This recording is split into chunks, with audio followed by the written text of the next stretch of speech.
నా జీవితంలో నేనెప్పుడు ఒక మనిషిని అంత ఎమోషనల్గా చూడలేదు.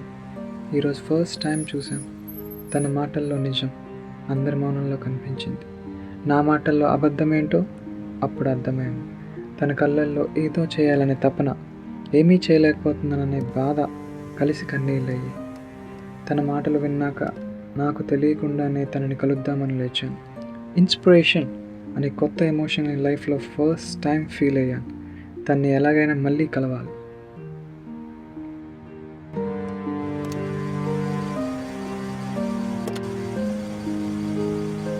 హలో రవి, ఎక్కడున్నావు? చేతుతాను చూడు.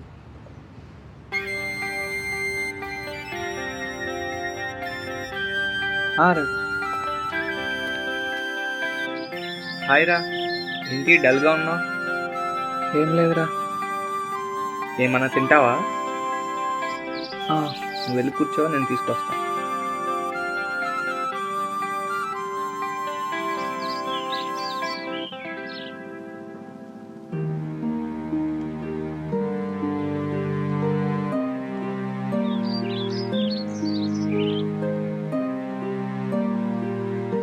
తీసుకో.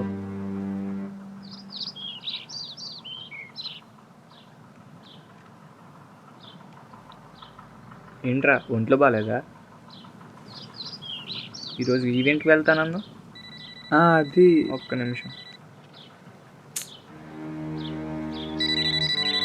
Hello. Hello Ravi. Good evening uncle. Good evening. మీ డాడీ ప్రకాష్ ఉన్నాడా? ఉన్నాడు అంకుల్, మాట్లాడతారా? ఏం లేదు, ఈరోజే నేను లండన్ నుంచి ముంబై వచ్చాను. So tomorrow I'll be coming over there and డైరెక్ట్గా ఇంటికి వచ్చేస్తాను. వాడి ఫైనల్ డెసిషన్ ఏంటో రేపటి కల్లా నాకు తెలియాలి. అలాగే అంకుల్. వాడికి ఒకసారి గుర్తు చేయి.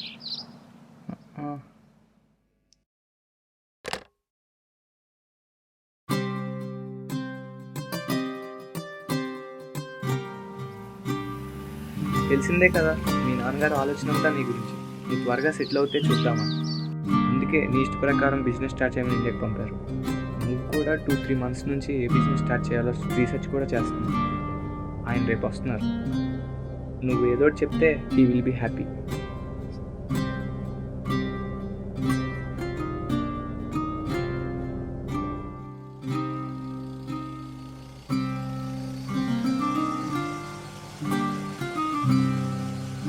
సరేరా, నేను వెళ్తాను. సరేరా.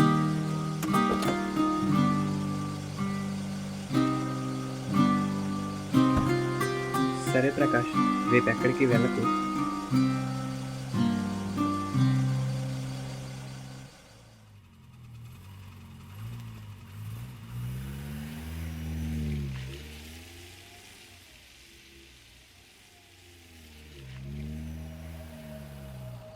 రవి, రవి.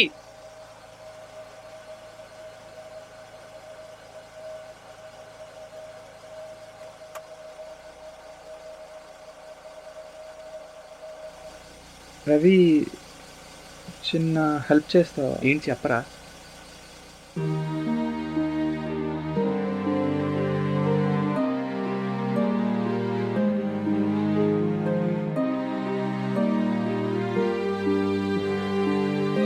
కానీ ఎందుకు? ప్లీజ్ రా. సరేరా. మర్చిపోకు.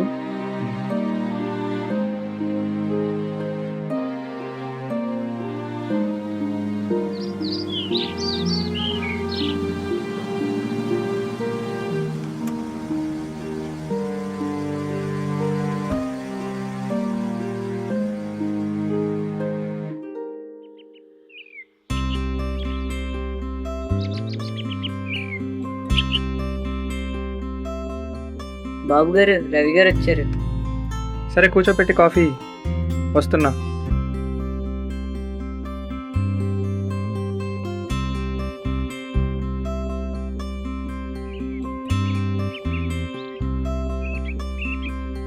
హాయ్ రవి. హాయ్ రా. Good morning. Good morning. వచ్చి చాలాసేపు అయిందా? అదేం లేదురా. సరే కాఫీ తీసుకో.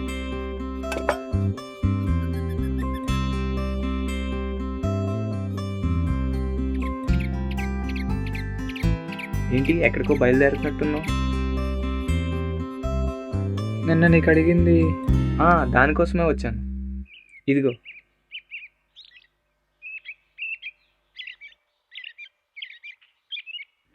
ఓకే రవి, ఈవినింగ్ కలుస్తా, బాయ్. ప్రకాష్,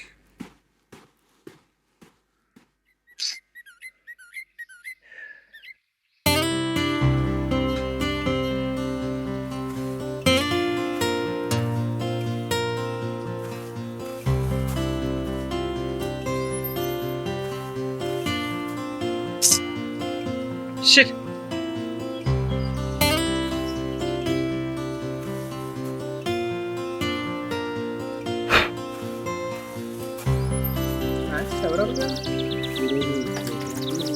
ఏమవుతుందో మరి ఎక్స్క్యూజ్ మీ, చెప్పండి. ఇక్కడ శంకర్ అనే ఒక అతను ఉండాలి.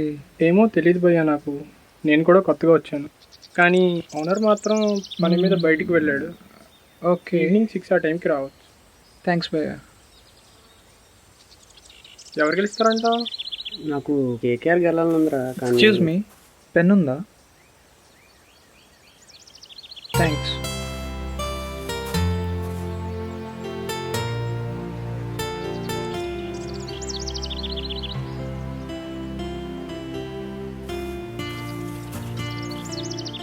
శంకర్, నా పేరు ప్రకాష్. నువ్వు ఈ స్లిప్ చూసిన వెంటనే ఈ కింద నెంబర్కి కాల్ చేయి, చాలా ఇంపార్టెంట్.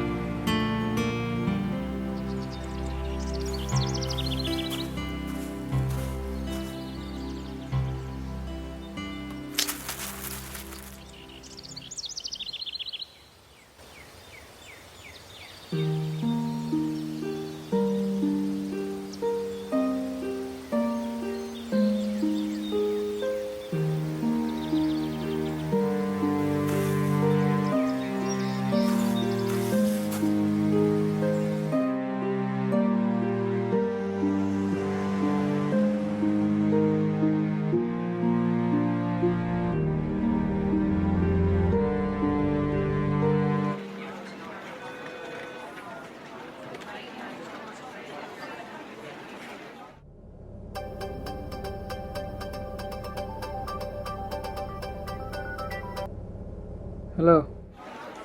హలో ప్రకాష్, నేను రవిని. చెప్పు. ఆఫీస్కి ఇన్స్పెక్షన్ కోసం వచ్చాను. సరే. డాడీ వస్తున్నారు కదా, ఆ, ఎక్కడికి వెళ్ళకు, వచ్చే. సరేరా, ఎక్కడికి వెళ్ళకు. బాయ్.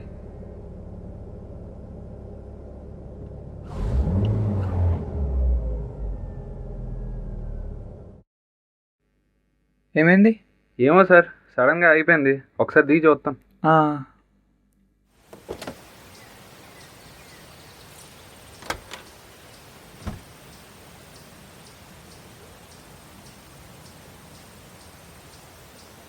ఏమైంది?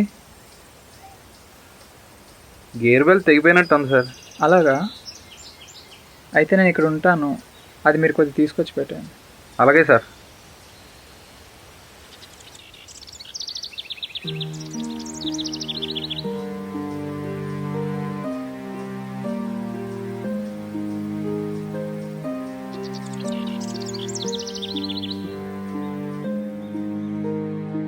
హాయ్ శంకర్, ఎలా ఉన్నావు? Have a nice day. ఈరోజు అన్నీ నువ్వు అనుకున్నట్టే జరుగుతాయి. Trust me, today will be your best day ever. Don't forget to start your day with a big smile. It gives you more confidence. Lastly, before turning the page, don't forget to wish me. అమ్మ నాన్న చనిపోయిన తర్వాత dairy రాయడం అలవాటైంది. ఎందుకంటే జీవితంలో కొన్ని విషయాలు ఎవరితో షేర్ చేసుకోకుండా ఉండలేను. అందుకే నేను డైరీ రాసేటప్పుడు ఎవరో క్లోజ్ ఫ్రెండ్కి ఉత్తరం రాసేటట్టు రాస్తాను. ఎందుకంటే అలా రాస్తే కాసేపైనా నాకంటూ ఒకరు ఉన్నారనే ఫీలింగ్ కలుగుతుంది. డిగ్రీ అయిపోయింది, హాస్టల్ నుండి పంపేశారు. రోజు పాకుపేట చెట్టు కింద కూర్చొని సివిల్స్కి ప్రిపేర్ అయ్యేవాడిని. చాలా రాత్రులు నిద్ర పట్టేదే కాదు. ఒకరోజు నేను అలా చదువుతుండగా ఉన్నట్టుండి పెద్ద గాలి, ఒక్కసారిగా వాతావరణం అంతా చల్లగా మారిపోయింది. నేను ఇక చదవలేకపోయాను. ఆ చలికి వణుకొచ్చేస్తుంది.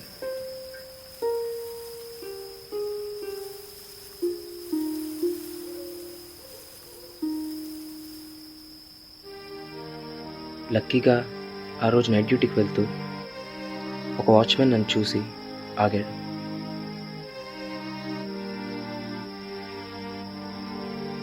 నన్ను లేపి నన్ను ఇక్కడ రోజు చూస్తున్నాను అన్నాడు. నాకెవరూ లేరని, డిగ్రీ పూర్తి చేసి సివిల్స్కి ప్రిపేర్ అవుతున్నానని చెప్తే, తన పిల్లలకి ట్యూషన్ చెప్తూ ఇంటి పనులు చేస్తే ఉండటానికి తను తెలిసిన వాళ్ళ దగ్గర రూమ్ ఇప్పిస్తానన్నాడు. ఇంకేమీ ఆలోచించకుండా సరే అన్నాను. కసితో ప్రిపేర్ అయ్యి ఎగ్జామ్ చాలా బాగా రాశాను. ఈరోజు రిజల్ట్స్. ఒకటే టెన్షన్గా ఉంది, పాస్ అవుతానంటావా?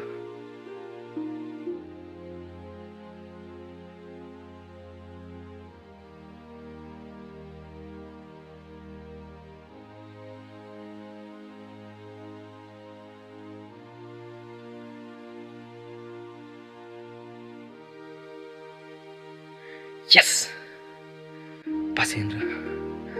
నీ బట్టి నిజమైంది. ఆ క్షణం అమ్మ నాన్న బ్రతుకుంటే ఎంత బాగుండనిపించింది. చిన్నప్పుడు నా క్లాస్ ఫస్ట్ వచ్చినప్పుడు నాన్న గర్వంగా మీసం వెళ్ళేసిన రోజు గుర్తొచ్చింది.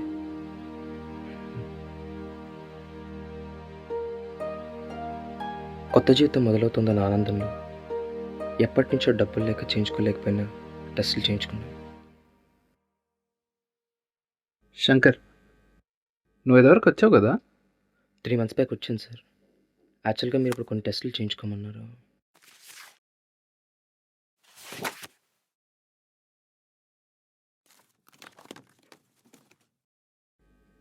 ముందే చేయించుకోమని చెప్పా కదా. ముందు వచ్చినప్పుడు చేయించుకోమన్నారు సార్, బట్ అప్పుడు నాకున్న ఎకనామిక్ ప్రాబ్లమ్స్ వల్ల చేయించుకోలేకపోయాను. ఇప్పుడు చేయించుకుని తీసుకొచ్చాను. My God.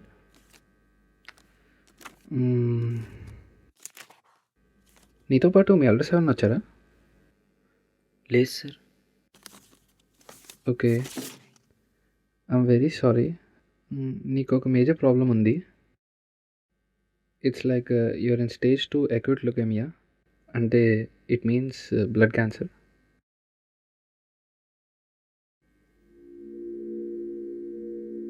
బట్ ఫార్చునేట్గా దీనికి ఈ రోజుల్లో ఇప్పుడు దేర్ ఈస్ ట్రీట్మెంట్ అంటే ఇప్పుడు we can do bone marrow transplantation.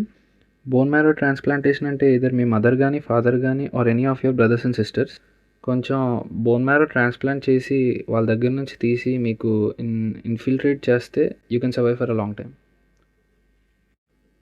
నేను కనాదను సార్.